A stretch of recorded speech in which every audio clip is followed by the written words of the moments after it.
Doctor Shriram Vasudev Bhagwat, साहित्यिक प्राध्याविह कुलकर्णी, कशेळी कौल कारखान्याचे आद्य प्रवर्तक अच्युतराव कुलकर्णी, डॉक्टर भ.रा. कळके, महिंद्रा अँड महिंद्रा कंपनीचे personal general manager, Kasheli high school व मराठी शाळांना इमारती बांधून देणारे जगन्नाथ रा. नाफडे, प्रख्यात तबला वादक सकाराम सर भागवत, सनई वादक शैलेश भागवत, कुंडी सेवा संघाचे व बँकेचे संस्थापक गुणाजी माळी, अशी गुणी लोकांची यादी आणखी लांबवता येईल.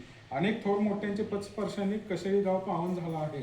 छत्रपती शिवाजी महाराजांचं आगमन मार्च 1661 मध्ये झाले. इतिहासाचार्य राजवाडे 1913, महोपाध्याय दत्तो वामन पोद्दार, बॅरिस्टर नाथ पै ची कनकादित्यावर श्रद्धा होती.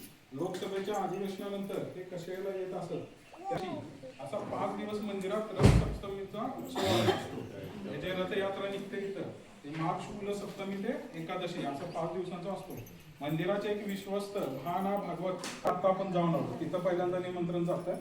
आडिवारी येथील खोत मंडळी प्रामुख्याने भागटे, कुलकर्णी, हर्डीकर, शेट्टे, भिडे यांनी आपल्या सरंजामासहित वाजत गाजत देवीला घेऊन कशेळीला यावयाचे असते. माघ शुद्ध कालिकावाडीतून कालिका देवी रात्री 9च्या सुमारास वाजत गाजत निघून रात्री 12च्या सुमारास कशेळीला येते. श्री कसाळकर कुटुंबीय व कशेळीच्या सर्व ग्रामस्थांतर्फे तिचे स्वागत केले जाते. त्याच रात्री देवीचा मुखवटा कनकादित्याच्या शेजारी ठेवला जातो. दुसऱ्या दिवशी सकाळी रथ